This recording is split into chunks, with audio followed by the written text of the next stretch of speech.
নমস্কার। এই মুহূর্তে সবাই একটা কথাই বলতেছে যে বং মিডিয়াকে ছেড়ে অ্যাঞ্জেল প্রিয়া অন্য রিলেশনশিপে গেছে এবং এদের মধ্যে ডিভোর্স হয়েছে। আচ্ছা, কেউ কখন আমরা বলেছি যে আমাদের মধ্যে ডিভোর্স হয়েছে? না উজ্জ্বল বলেছে, না আমি বলেছি। তবে হ্যাঁ, আমাদের মাঝে একটু ঝামেলা চলছে। এই ঝামেলার জন্য আমরা দুজনকে আলাদাভাবে রেখেছি এবং এটাও না যে আমরা রিলেশনটা নষ্ট করতে চাচ্ছি, আমরা সময় নিচ্ছি যাতে আমাদের রিলেশনটা ঠিক হয়। তবে ফেসবুকে যে একটা ট্রোল হচ্ছে আমাকে নিয়ে যে আমি বং মিডিয়াকে ছেড়ে একটা রিলেশনশিপে গেছি অন্য ছেলের সাথে, এটা একদমই ফেক। আমি ফ্রেন্ড হিসাবে ওর সাথে আমি কথা বলি এবং ওর সাথে আমার ভিডিও কলও হয় এবং ছেলেটাও আমাকে বলে যে তোমাদের কোচবিহারে কী আছে দেখার মতো জায়গা। আমি বললাম আমাদের কোচবিহারে রাজবাড়ি আছে, মদনমোহন মন্দির আছে, এসব দেখা হবে। ঠিক আছে, এসব ব্যাচ এইগুলোই নিয়ে কথা হয়েছে, ফ্রেন্ড হিসাবে কথা হয়েছে। আর আমি তার গার্লফ্রেন্ডকে একটা কথাই বলবো যে বোন দেখো, আমি তোমার না সংসার ভাঙতে গিয়েছি না কিছু, না আমি তোমার বয়ফ্রেন্ডের সাথে আমি রিলেশনশিপে গেছি। আমিও এক রিলেশনশিপে আছি, থাকা সত্ত্বেও আমি চাইবো না যে আমি অন্য কারোর সাথে আমি রিলেশনশিপে যাব। ঠিক আছে, আমি এটাই বলবো যে তোমার বয়ফ্রেন্ডকে ভুল বুঝো না, আমরা ফ্রেন্ড হিসাবেই কথা বলেছি। আর এখন দেখছি সবাইকে নিয়ে ট্রোল করছে, প্লিজ এটা বন্ধ করো। যেটা হয়েছে পার্সোনালি থাক, এটা নিয়ে এত নাক গলার কোনো মানেই হয় না। প্লিজ এটা নিয়ে ভিডিও করবে না, আমার এটাই বলার ছিল। আর আমাদের যে রিলেশনটা যদি কখনো বিচ্ছেদ হয় আমরা সেটাও জানাবো, যদি বিচ্ছেদ নাও হয় সেটাও আমরা জানাবো। তবে একটু ঝামেলার জন্য আজকে আমরা সোশ্যাল মিডিয়াতে সেভাবে আমরা দুজনে অ্যাক্টিভ নেই, ও অ্যাক্টিভ আছে, আমি নেই।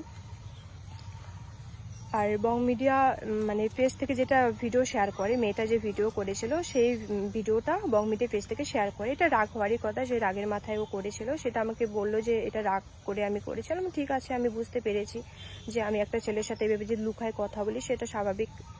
ওর গার্লফ্রেন্ড সেটা সন্দেহ করে এবং আমার বয়ফ্রেন্ডও সেটা খারাপ পাবি। তো এটা নিয়ে আমি আর কিছু বললাম না। তো সবাইকে আমি এটাই বলবো, না ওই ছেলেটাকে নিয়ে গালাগালি করো বা ওকে নিয়ে ট্রোল করো, ওই মেয়েটাকে নিয়ে ট্রোল করো, না আমাকে নিয়ে ট্রোল করো, না আমার বং মিডিয়াকে নিয়ে ট্রোল করো। প্লিজ এটা নিয়ে স্টপ হয়ে যাও সবাই। আর কেউ কাউকে এভাবে ট্রোল করো না, মিথ্যে ট্রোল করো না। হয় একটা পার্সোনালি উপরে শোনে একটা কথা, ওটা নিয়ে পুরো ভিউজ কামার জন্য কত রকম কথা বলে। আমার এটাই বলার ছিল, আমাদের ডিভোর্স হয়নি। আমি ওই ছেলেটার সাথে কথা বলেছি, আমি না রিলেশনশিপে গেছি না কিছু, জাস্ট আমি ফ্রেন্ড হিসেবে কথা বলেছি। আমি এখনও বলছি। আর বোন, আমি তোমাকেও বলবো যে আমার জন্য রিলেশনটা নষ্ট করো না, আমার জন্য রিলেশন নষ্ট করো না। আমি তোমার বয়ফ্রেন্ডের সাথে রিলেশনশিপে যাইনি, তাই দুজনে এক হয়ে যাও। ঠিক আছে, আমার এটাই বলার ছিল। এই যে ভিডিওটা যেটা এখনই দেখলে, এই ভিডিওটা রিসেন্ট আপলোড হয়েছে। আর এই ভিডিওটাতে যা বলা হলো, তো তার ভিত্তিতে কি বলবো, এটা তো পুরো বোঝাই যাচ্ছে যে ওদের মধ্যে ব্রেকআপ হয়নি। কিন্তু তবুও একটা কিন্তু থেকে যায় যে যা ঘটছে তার সবটাই তো আর মিথ্যে নয়। কিন্তু আমি একটা কথাই বলতে চাইবো, আমি এর আগেও একটা ভিডিও আপলোড দিয়েছি, তো সেই জায়গা থেকে দাঁড়িয়ে একটা কথাই বলবো, এটা ওদের পার্সোনাল লাইফ। যা হবে যা হবে না সেটা ওদের সম্পূর্ণভাবে ব্যক্তিগত ব্যাপার। সে বিষয়ে আমাদের বেশি মাথা না ঘামানোই ভালো। কিন্তু যেহেতু এটা সোশ্যাল মিডিয়া, আর ওরাও সোশ্যাল মিডিয়াতেই কাজ করে এত কিছু করেছে, তো সেই জায়গা থেকে বলার রাইট সবারই আছে। এবার ওরা কিভাবে নেবে সেটাও ওদের ব্যক্তিগত ব্যাপার। কিন্তু সেই জায়গায় দাঁড়িয়ে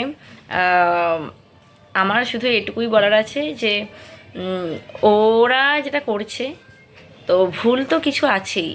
ওই বলে না, ডাল মে কুছ কালা হ্যায়, নাহলে পরে রটবে কেন? তো কিছু তো আছে, তবে সেটা সম্পূর্ণ ওদের ব্যক্তিগত ব্যাপার। তো যাই হোক, ওদেরটা ওরাই মেটাবে। আর যদি অ্যাকচুয়ালি যদি ডিভোর্স হয়েই যায়, তো এরকম নর্মালি অনেকের মধ্যেই ঘটে, এটা এমন বড় কিছু আজকে জেনারেশনে নয়। আর যদি না হয় তাহলে তো খুবই ভালো ব্যাপার।